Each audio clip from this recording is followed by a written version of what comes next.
kita merangkul kembali warga-warga NU yang dalam tanda petik kehilangan arah dalam persoalan-persoalan menyangkut kulturalisasi NU.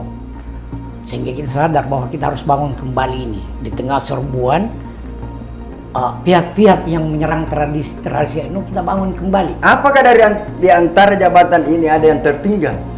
Iya kan, iya. Pak, belum diuji. Jalan kayaknya semua itu. Apakah jalan atau tidak? Ya, tak juga sih. Jalan, Pak. Dah. Kepada ketua umum terpilih siapapun. Saya tidak mau sebut siapa calon-calon. Yang penting ketua PBNU jangan lupakanlah jabat. Jangan datang pada saat mau cari suara. Setelah terpilih, kau sudah tidak datang, Pak. Ya. Namanya ketua umum PBNU harus melayani warga Nahdien Seluruhnya. Iya, bukan kelompoknya Pak yang dia layani. Kalau tidak dipilih, bukan tidak melayani, mau lagi ganti ya? Ya seperti itu. Dari muktamar ke muktamar seperti itu. Iya.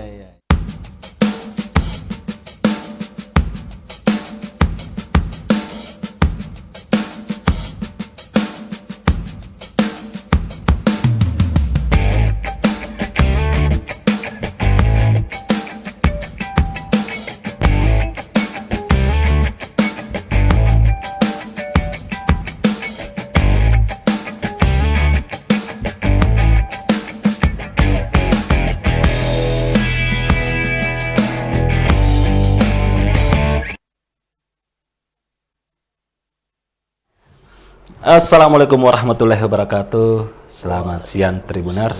Saya bersama Hasyim Arfa, editor Tribun Timur. Dan saya sangat berbahagia hari ini karena kita akan membahas tema yang besar, yakni menuju Muktamar ke-35 Nahdlatul Ulama di Tambak Beras, Jombang akhir bulan ini, Agustus. Sekaligus juga di bulan kemerdekaan. Nah, Muktamar NU ke-35 ini semakin dekat, dinamika politik dan organisasi di tubuh NU pun mulai menarik perhatian publik. Sejumlah tokoh disebut memiliki modal kuat untuk mempengaruhi arah pertarungan Muktamar. Salah satu skenario yang menarik adalah kemungkinan bertemunya 4 tokoh. Ada Gus Irfan Yusuf, Gus Ipul, Cak Imin, dan Nusron Wahid. Nama-nama ini pasti Anda sudah kenal dengan baik, apalagi Anda adalah warga Nahdliyin. Nah, ada jaringan pesantren dan keluarga muassis NU.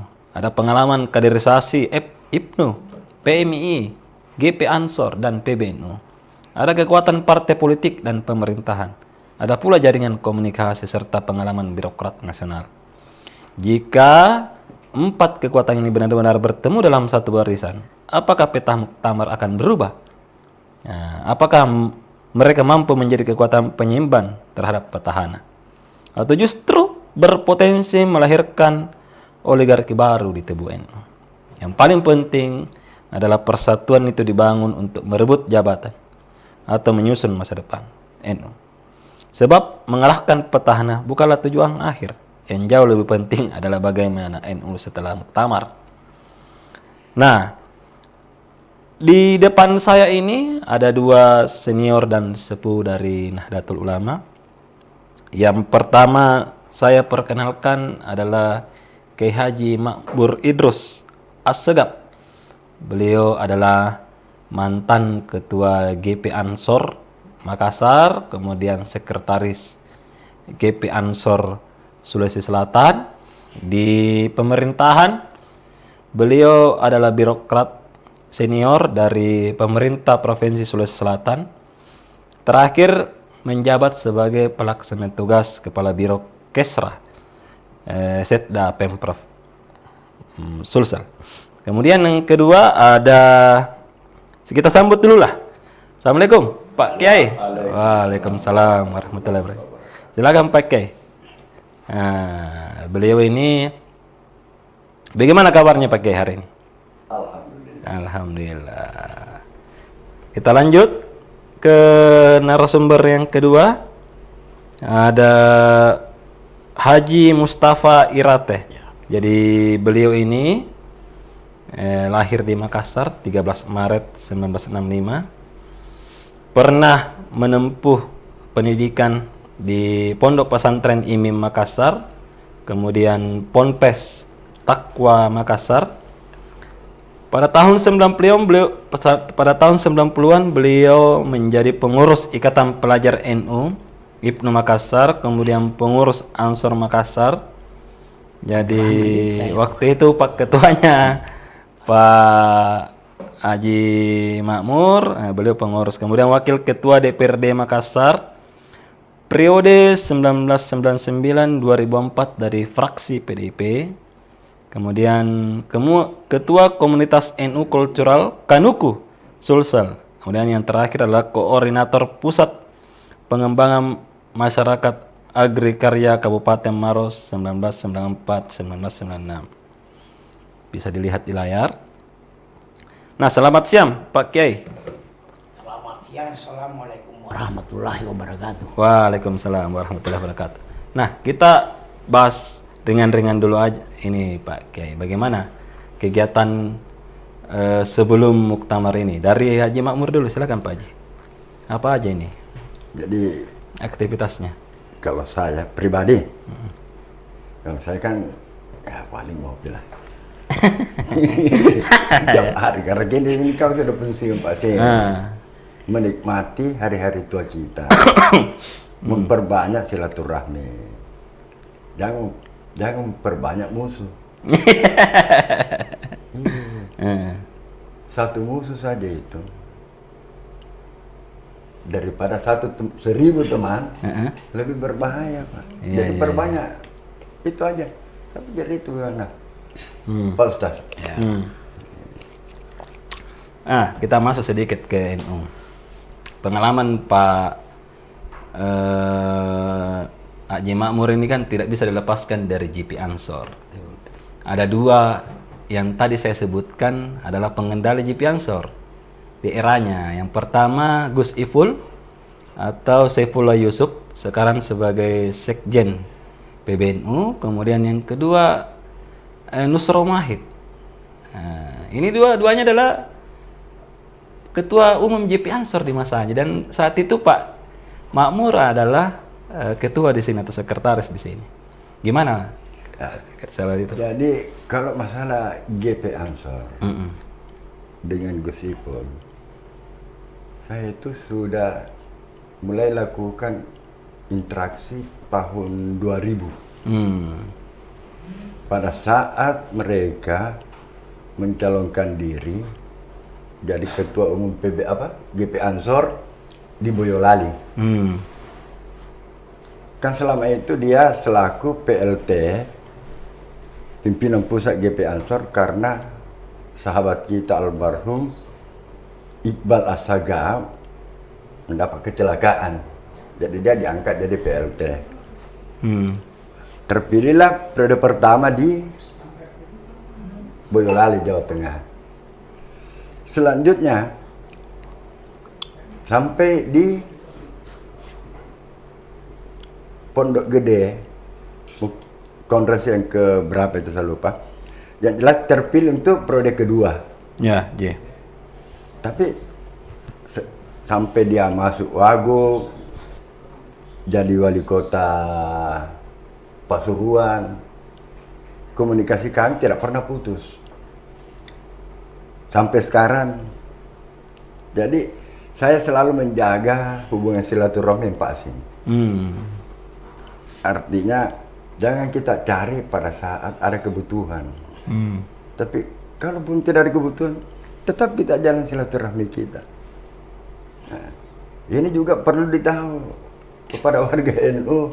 Nanti jangan pada saat muktamar baru para calon datang. Ya.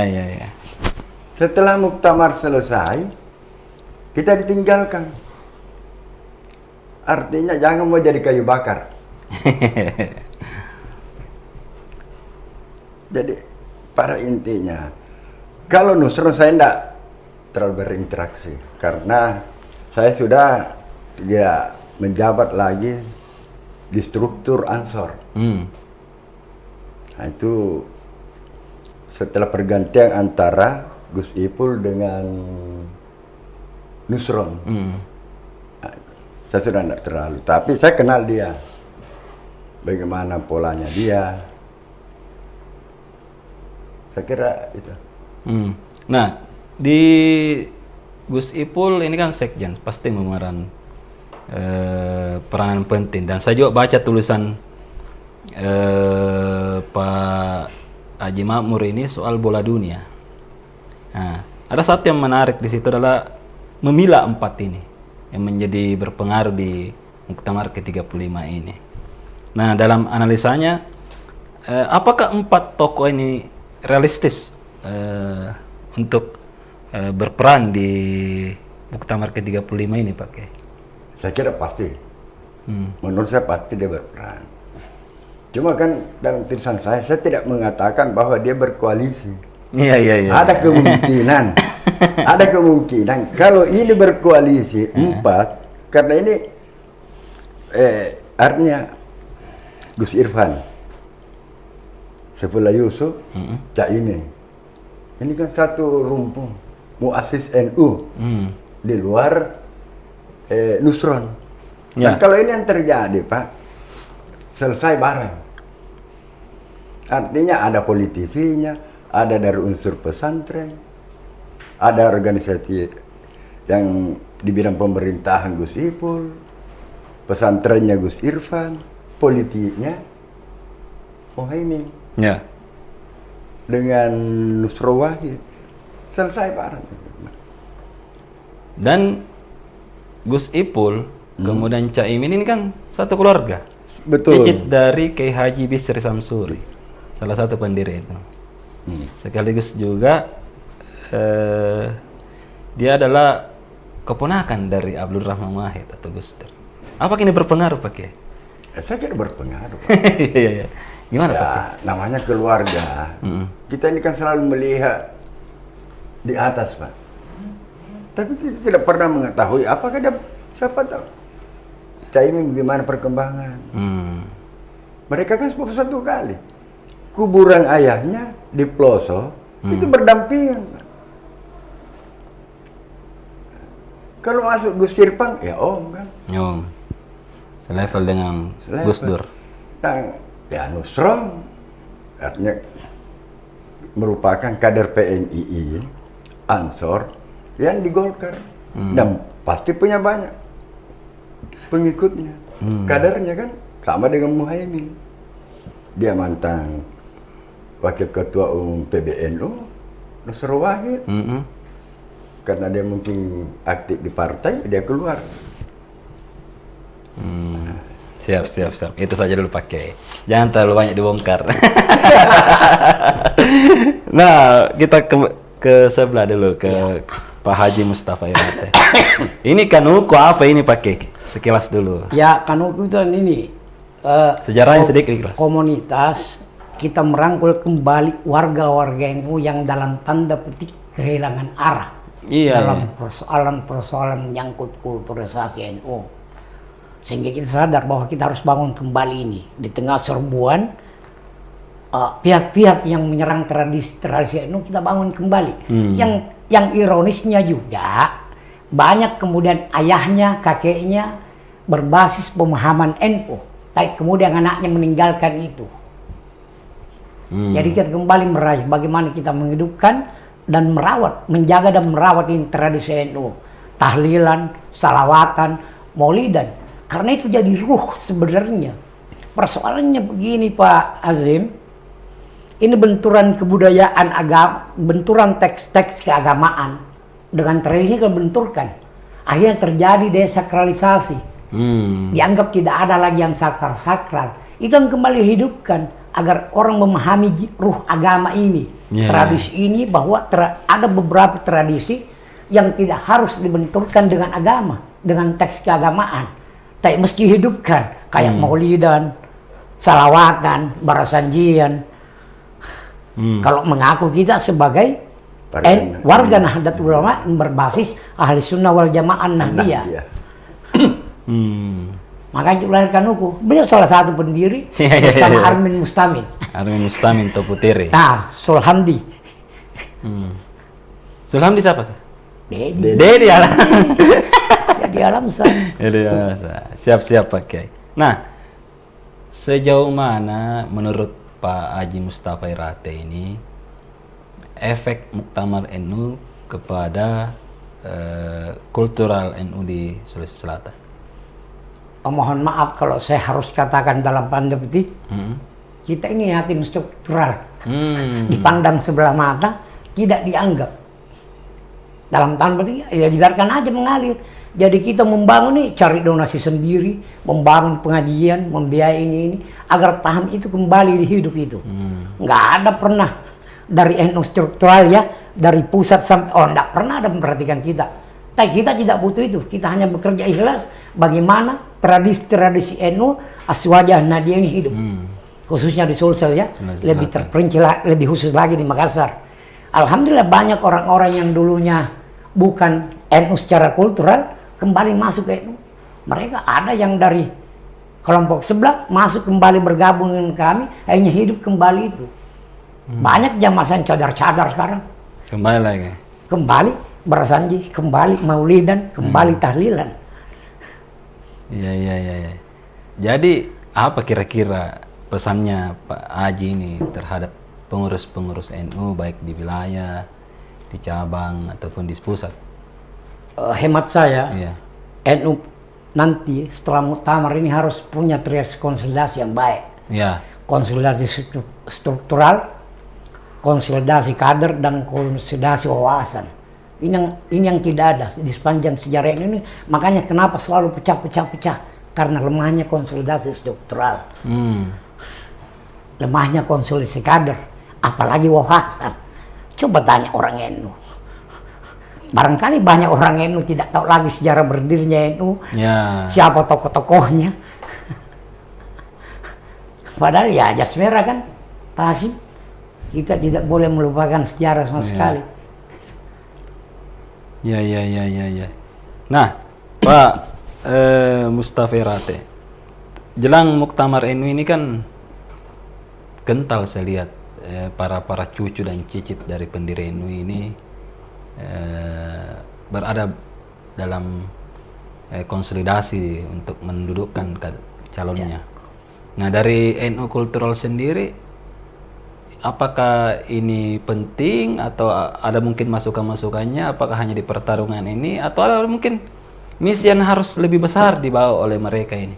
Bagi kami siapapun kelak yang memimpin NU, ya hidupkanlah tradisi itu. Jangan ada yang Lailatul Ijtimai ya, masih berlangsung itu. Masih berlangsung, cuma kadang pilih-pilih. Kadang pilih-pilih. Kalau di rumahnya yang dilaksanakan apa Lailatul Ijtimai, orang banjir datang. Tapi bila di rumahnya misalnya saya atau rumahnya Pak Makmur ini, orang tidak datang. Padahal itu tradisi kumpul di malam Jumat itu, Lailatul Ijtimai itu penting itu untuk menghidupkan kembali roh-roh Aswajah Nadia itu. Bagaimana Pak Kiai? Bisa tambah sedikit. Gitu. Jadi ini kan menyangkut masalah bagaimana ketua-ketua yang pernah terpilih. Kita ini kan selalu dijanji. Kenapa di Sulsel ini tidak ada poliklinik NU, sekolah menengahnya ya minim. Padahal programnya pusat menghidupkan perguruan tinggi NU, ya kan? Ada perguruan tinggi NU, itu programnya Said Agil. Tapi di Sulsel tidak ada. Ada program rumah sakit, kita tidak pernah dapat. UNU Universitas NU. Padahal seharusnya, karena apa? Ini juga perlu kita sampaikan kepada pengurus struktur NU. Harus kompak. Saya melihat di pengurus ini tidak kompak. Yang bekerja hanya segelintir orang. Saya bukan mengkritik ya.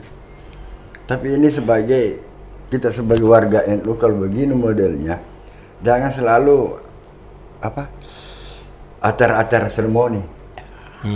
Itu.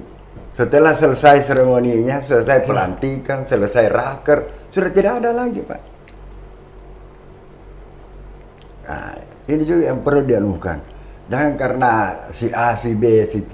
Kalau kita ini sebagai warga ini siapapun, yang penting program itu sampai ke bawah. Ini yang tidak ada, Pak Mus. Itu yang tadi saya bilang, Iya. lemahnya dalam konsolidasi organisasi atau konsolidasi struktural. Iya, iya. Tidak ada, sehingga arah kebersamaan kader nggak ada. Tidak. Justru warga NU kultural ini diwarnai dengan organisasi-organisasi lain ya. Iya, iya, iya. Nggak ada kader konsolidasi, tidak ada kebersamaan. Tidak. Karena kenapa, Pak Mus? Karena ini kelihatannya pengurus pusat dia tidak melihat apa kebutuhannya warga NU di tiap daerah. Oh iya, iya. Ini kan beda, Pak. Misalnya di Jawa kebutuhannya apa? Pesantren. Di Sulsel ini kebutuhannya rumah sakit. Ya. Tapi pimpinan yang di atas selalu melihat bahwa kemauannya, wah kemauan saya, ini saja kasih Pak Mustafa bisa HP, selesai barang. Ya kan? Ini yang tidak pernah melihat apa kebutuhan warga. Bagaimana kondisi ekonomi di Makassar, di daerah-daerah, bagaimana nelayan, petani, bagaimana masyarakat yang diambil tanahnya. Iya, Kayak iya, di Luwu Utara, di Luwu Timur. Luwu Timur. Iya, iya, iya, iya. Seharusnya ini kan pengurus NU ini melindungi, padahal kan warga NU, Pak. Iya, iya, iya, iya. Tanda petik mungkin ada warga NU yang diambil tanahnya. Tapi kita di pengurus NU diam. Iya, iya. Tidak masuk ke wilayah sosial Tidak. ekonomi gitu ya, Pak. Iya, ya. Justru NU di sini banyak di pesantren. Banyak politisi. Jangan politisi juga. Kalau saya lihat, saya terus terang saja. Saya terus terang saja, Pak Asim. Di sini orang masuk di NU, ya tanda petik ya, mohon maaf, jangan ada yang tersinggung. Hanya NU ini dijadikan kendaraan Wah. untuk mencapai tujuan. Setelah itu dilepaskan lagi. Dilepaskan. Banyak contoh, Pak. Tidak perlu kita. Nah, apalagi saya sudah ikuti PKPNU. Kalau kita ditanya ke-NU-nya Pak Mustafa Irate, dia lebih NU, Pak. Iya. Apakah dia ini diragukan ke-NU-nya harus ikut PKPNU? Bagaimana, Pak Mus? Seperti misalnya Prof. Kadir Rahmat, masih diragukan ke-NU-nya itu Prof. Kadir Oh Rahmat. iya, iya, iya. Haruskah dia ikuti PKPNU? Nah ini ya, itu juga satu kelemahan. Bukan satu kekurangan, tapi itu perlu diperbaiki. Apakah memang betul?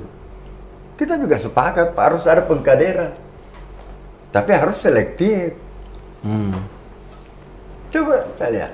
Jadi Pak Hasim, saya melihat begini, arah kesetiaan itu mesti berubah. Sekarang kan warga ini, Nahdlatul Ulama kesetiaannya pada figur, pada person, pada pengurus. Padahal seharusnya orang setia pada kita organisasi. Tujuan berorganisasi. Kita harus setia di situ. Dan itu ya, ketika banyak ini, wah, udah dilupakan itu semua. Masing-masing perjuangan untuk pribadi. Ini Maaf, kita ini, lihat. pesantren NU di Sulsel hanya berapa? Atas nama NU? Ya. Hanya Satu. Di Pare-Pare. Iya, iya, iya. Selebihnya itu pesantren yang ada kayak Nahda itu ya orang-orang ini mendirikan pribadi kayak Ki Haris Nahda, kayak Ki Nur, MDI ya. Iya, iya. Ya beliau adalah tokoh-tokoh NU. Coba kayak UIN. Apa betul itu UIN miliknya PWNU Sulsel? Oh, bukan. Bukan. Negara punya itu. Padahal sebenarnya pendiriannya itu kan UNU, Pak. Oh, UNU itu? UNU dulu. Oh.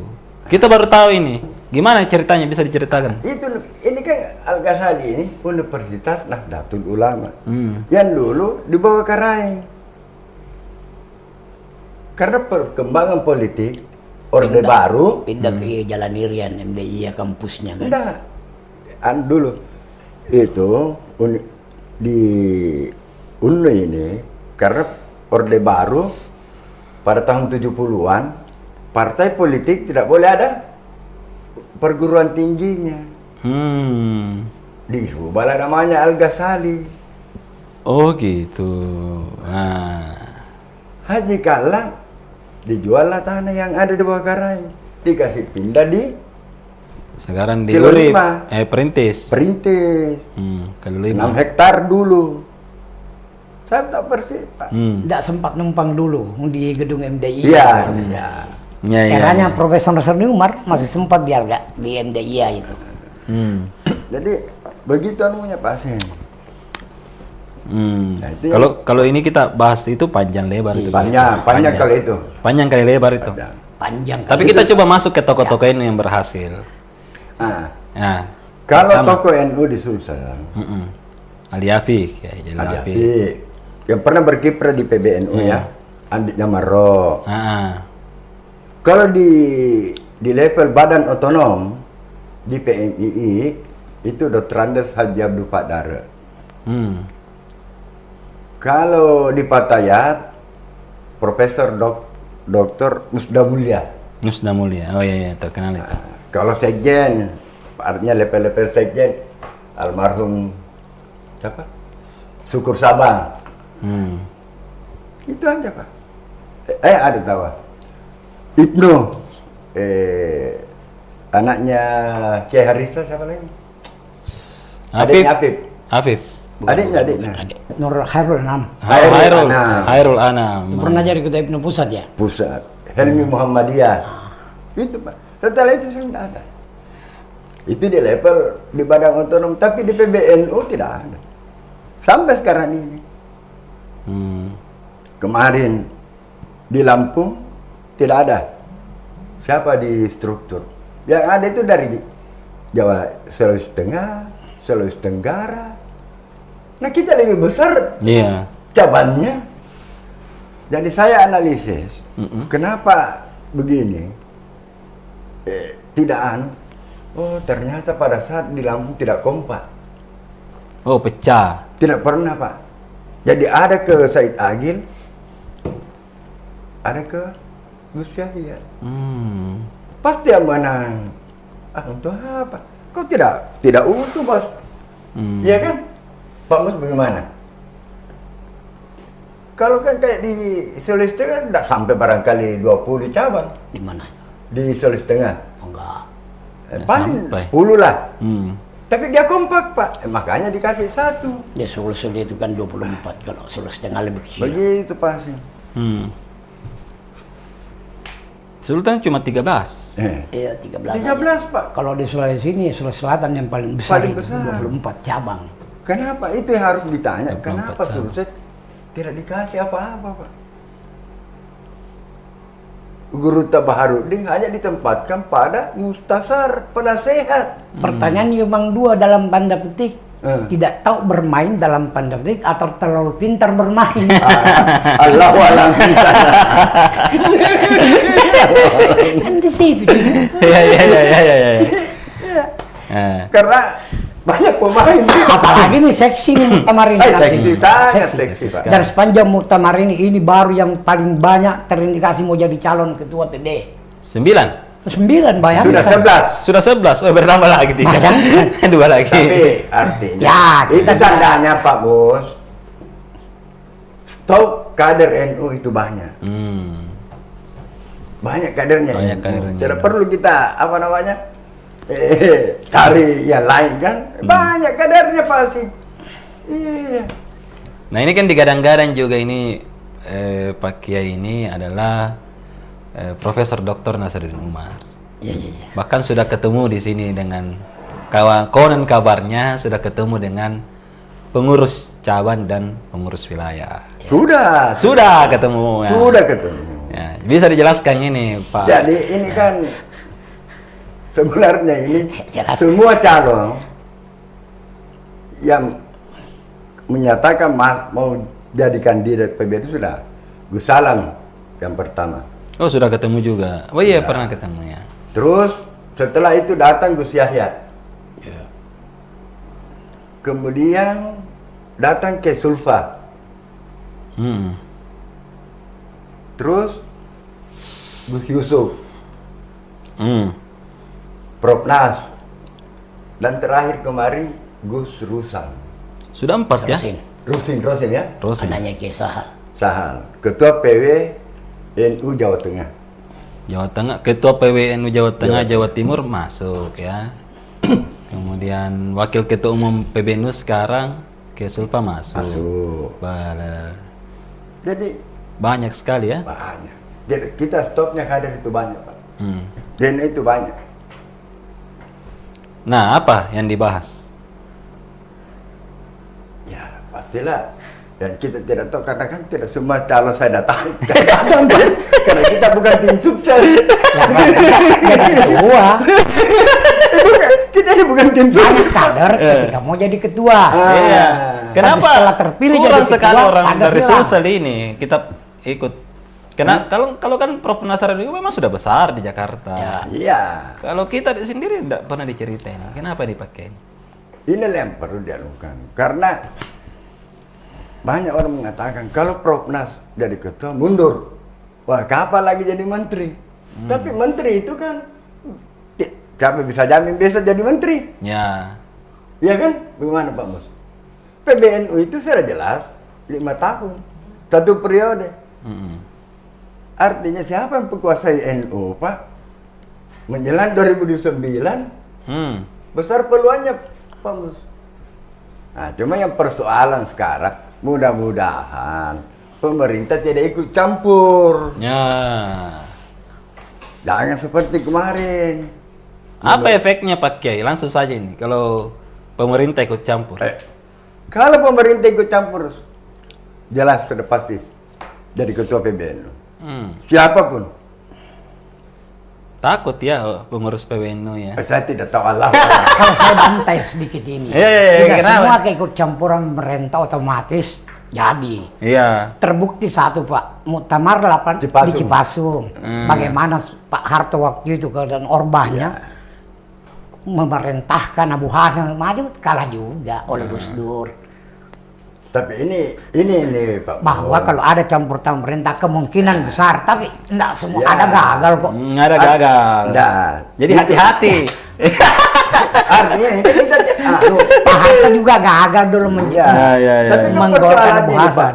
Persoalannya ini, Pak Mus, kita melihat dari kemarin peristiwa Lampung, ya kan?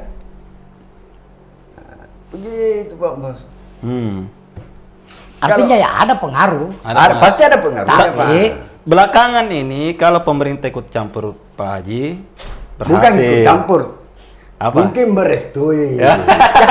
Bukan ikut campur, tidak ikut campur. Tapi khususan sedikit dengan puasa. Iya. Wajar lah kalau mereka merestui semua calon Iya. sebagai puasa negeri kan. Karena namanya ikut Jangan campur. ke dalam sekali, jangan ke dalam sekali. Nah, Karena NU ini adalah salah satu basis suara terbesar kalau misalnya Pilpres, sama dengan Muhammadiyah. Nah, apalagi di Jawa Timur, Jawa Tengah kan penduduknya luas sekali.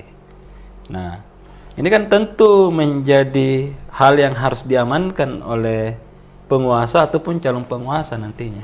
NU itu ada di mana-mana. Tapi dia tidak kemana-mana, Pak. Ada di Golkar, Nusra Wahid. Ada di Gerindra, Gus Irfan. Ada di PKB, apalagi kalau di PKB. PKB, ya. Ada di P3, Romi. Ya kan? Ada Ya. di PAN. Yang Sekum sekarang sekjennya P3, Iya. Tats Yasin, Jadi anaknya Mbah Maimun. NU itu ada di mana? Kadernya NU ya, kader NU itu ada di mana-mana. Artinya ini NU, Pak, bagaikan kereta api lokomotif. Tujuannya jelas. Gerbongnya ini kan tidak boleh bawa penumpangnya itu kan ke kiri. Sudah jelas, Pak, tujuannya NU. Bagaimana, Pak Mus? Ya. Nah, lanjut ini Kenas. Pak Haji. Iya. Ini kan sekarang kalau kita lihat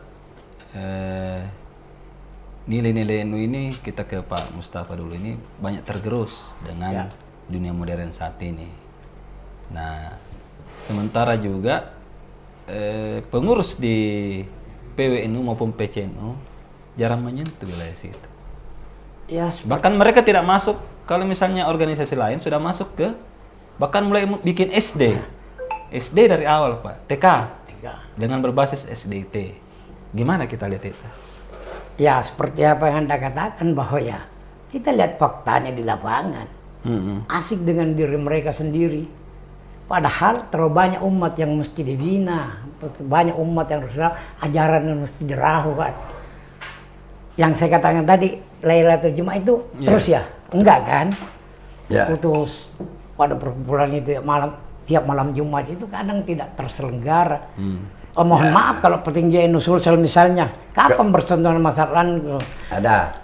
Artinya kalau saya tidak tahu kalau di Makassar ya. Tapi kalau di beberapa cabang NU itu jalan. Kayak di Parepare, Bantai. Gimana mengharapkan Makassar? Makassar juga NU, pengurus NU-nya sampai sekarang masih bermasalah. Nggak ada sampai sekarang. Oke, Tribuners, kita rehat dulu sejenak sebelum kita masuk ke penutup pada podcast kali ini.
Nah, Tribuners, nama yang paling kuat beredar saat ini adalah Menteri Agama Republik Indonesia Profesor Dr. Kiai Haji Nasaruddin Umar.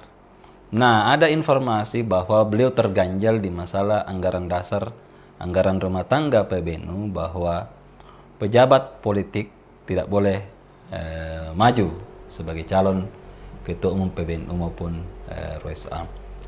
Betulkah begitu, Pak Haji Makmur?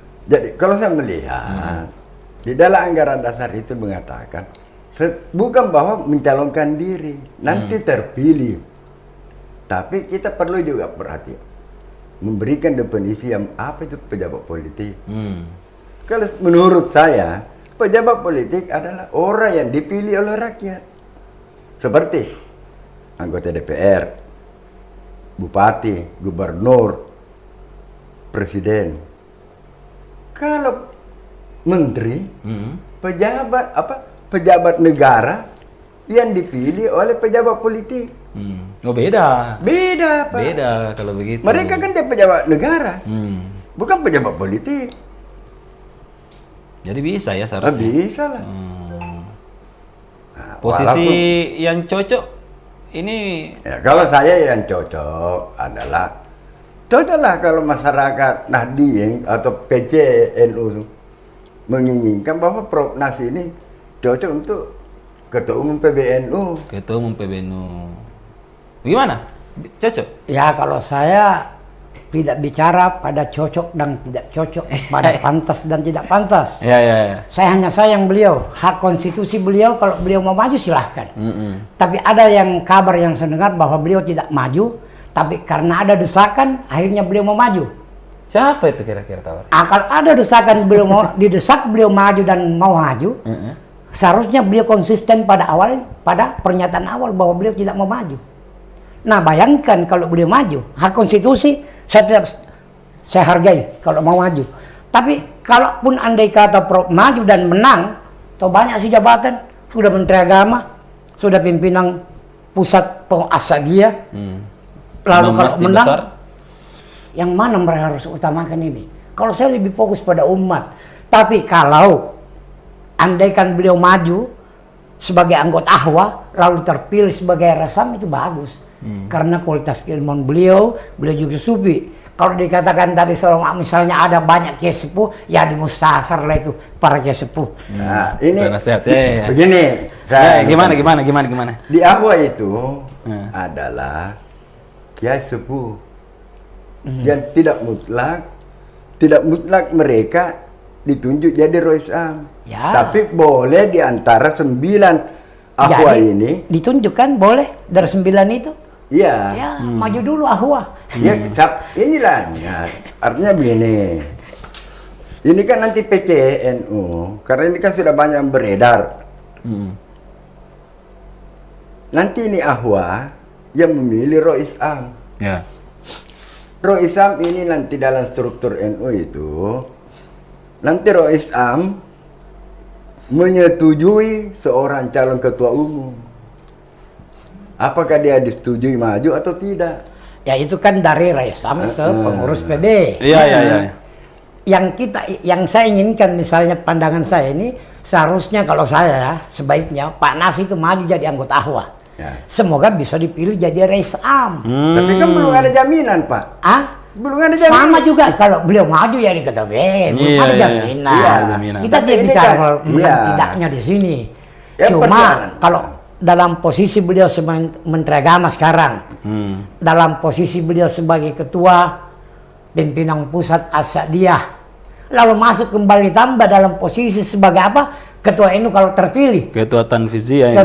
Terlalu banyak jabatan. Bukan, masih ada Pak. Dia ketua sekolah tinggi ilmu Al-Quran. Semakin banyak jabatan. Cuma saya mau pertanyakan, apakah di antara jabatan ini ada yang tertinggal? Iya kan belum diuji, Pak. Belum diuji. Jalan kayaknya semua itu. Apakah jalan atau tidak? Ya, enggak juga sih. Jalan, Pak. Dia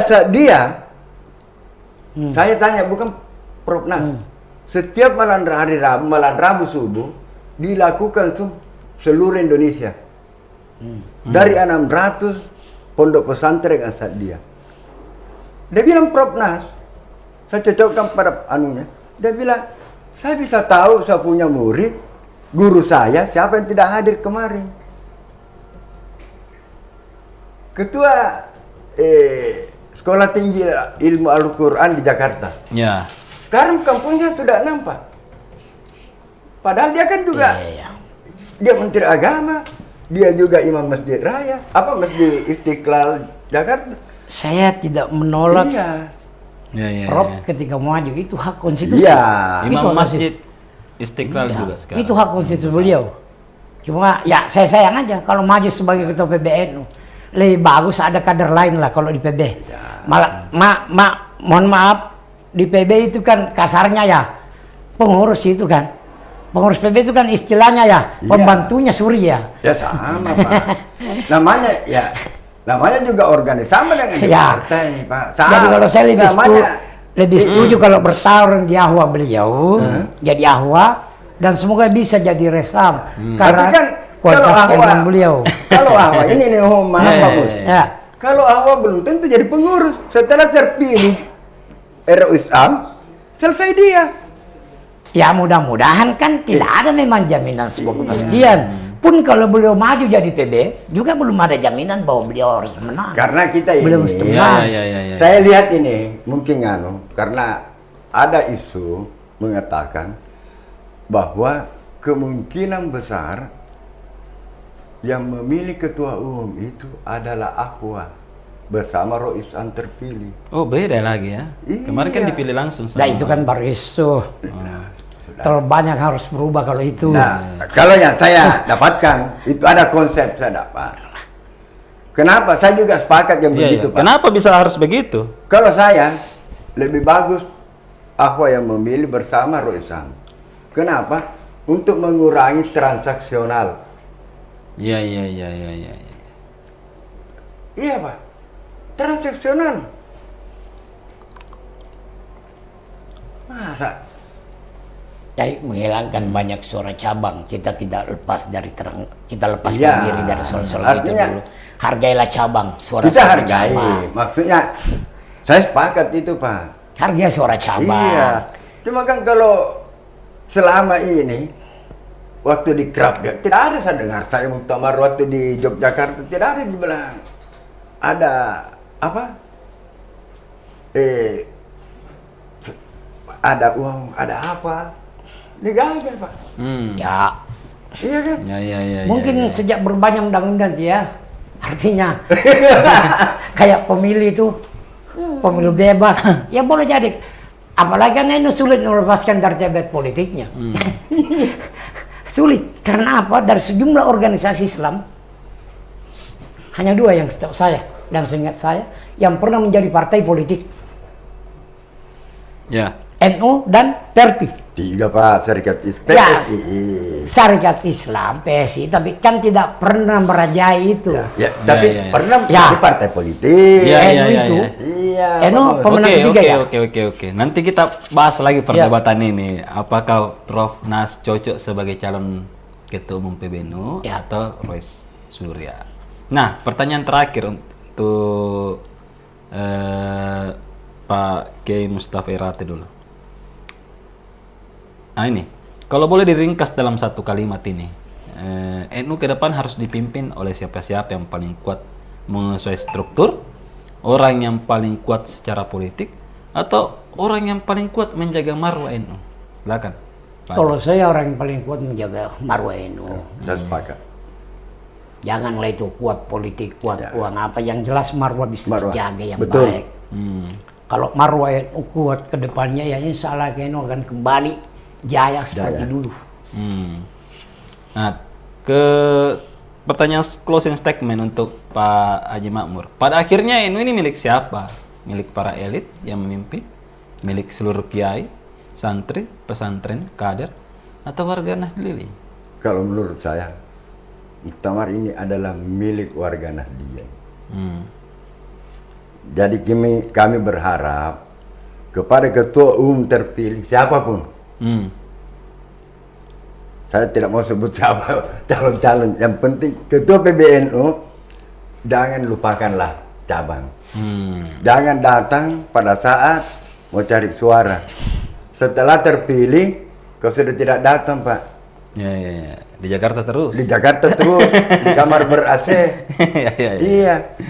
Mau didatangi, diketuk, ajudan bilang, sudah janjian dengan ketum. Ya. Itu Pak yang harus dijaga. Ya, bagaimana Pak Mus? Ya. Harus, namanya ketua umum PBNU harus melayani warga Nahdliyin. Seluruhnya. Iya. Bukan kelompoknya Pak yang dia layani. Kalau tidak dipilih, bukan tidak melayani, mau jelek ganti ya? Ya seperti itu, dari muktamar ke muktamar seperti itu. Iya. Dan memang Berapa kali seperti itu ya, Pak Cipete, Lawang Situbondo. Di masa dan Halid, karena kebesaran beliau mau menerima, pecah juga kan? Cipete Sibondo. tapi ya, saya Pak Mus. Abu Hasan dengan Gus Dur. Saya lihat NU kalau bertengkar di muktamar, setelah selesai muktamar selesai juga. Itu kehebatannya orang NU, Pak. Jadi selalu berputar, itulah hikmahnya itu bola dunia, Pak, selalu berputar. Jadi kekuasaan itu selalu berputar. Tapi dia kan percap belum selesai, khususnya Makassar. Iya. Ya, bukan. Nah, bocoran Bukan. sedikit Pak Kiai. Bagaimana Makassar? Kapan keluar? Apakah Bukan. sebelum Makassar ya, saya dengar sebelum muktamar atau setelah muktamar? yang jelas setelah muktamar. Woi, berarti PLT dong nanti. Jadi Ya kan ada. dia, Ini sekarang kan sudah ada PLT-nya. Jadi tidak sepenuhnya jadi juga. nanti jadi pemilik Enggak, suara. bukan. Jadi enggak bisa. tidak sepenuhnya juga bahwa pasca muktamar keributan akan reda. Nah, kalau Faktanya Makassar juga sampai hari ini tidak. saya- Sudah 1 tahun ini kayaknya. bukan, saya tidak melihat ke situ itu Saya bicara NU Iya, di Sulsel, tapi ya. NU persoalan kecil itu. Maksud saya ulama-ulama di Jawa itu kan pasti ada punya calon, Pak. Setelah itu, Pak, coba kira waktunya kasusnya di PBNU. Begitu ada baku rangkul, Pak. Selesai. Nah, dia kalau sudah baku rangkul selesai, Pak. Ya. Makasih Oke. Pak Haji Makmur sama Haji Mustafa Rate hari ini sudah membersamai kita. Nah, Tribuners, dari perbincangan kita hari ini satu hal yang menjadi semakin jelas, Muktamar NU bukan sekedar tentang siapa yang menang dan siapa yang kalah. Di balik setiap nama, setiap jaringan, dan setiap konsolidasi ada masa depan jamiah yang harus dipertanggungjawabkan. Skenario bertemunya Gus Irfan, Gus Ipul, Caimin, Nusron, kemudian Gus Yakub, Gus Rosin. Gus Rosid, dan Gus-Gus lainnya tentu menarik untuk dicermati. Mereka memiliki jaringan, pengalaman, dan kekuatan yang berbeda. Tapi kekuatan itu baru akan berarti apabila mampu dipertemukan dalam satu agenda besar. Bukan sekedar satu kandidat, bukan sekedar satu koalisi, tetapi satu komitmen untuk membesarkan Nahdlatul Ulama. Sebab mengganti seorang pemimpin tidak otomatis mengubah cara sebuah organisasi dikelola. NU membutuhkan kepemimpinan yang kuat secara kultural, matang secara organisatoris, mandiri secara politik, dan hadir sampai akar rumput. Nah, kiai, pesantren, kader, wilayah, cabang, ranting, perempuan, dan generasi muda NU harus menjadi bagian dari masa depan tersebut. Jangan sampai muktamar hanya menjadi arena pertarungan elit. Jangan pula persatuan tokoh berubah menjadi oligarki baru. Dan jangan sampai NU yang dibangun para muassis dengan pengorbanan panjang justru menjadi alat untuk kepentingan jangka pendek. Pada akhirnya seperti filosofi bola dunia, kekuasaan akan terus berputar. Tidak ada yang selamanya di atas. Yang akan terus hidup adalah jamiahnya, tradisinya, pesantrennya, dan pengabdiannya kepada umat. Karena itu siapapun yang nanti dipercaya memimpin NU, harapannya sederhana, membesarkan NU, bukan membesarkan diri melalui NU. Terima kasih pada narasumber kita Haji Makmur Idrus atas pandangan dan analisanya. Terima kasih juga kepada Anda yang telah menyimak podcast ini sampai akhir ini. Kemudian terima kasih kepada Pak Haji Mustafa Rate. Semoga diskusi ini tidak berhenti sebagai perdebatan tentang siapa yang akan menang, tetapi menjadi ruang untuk memikirkan NU seperti apa yang ingin kita wariskan kepada generasi berikutnya. Assalamualaikum warahmatullahi wabarakatuh. Download Tribun X sekarang, menghadirkan lokal menjadi Indonesia.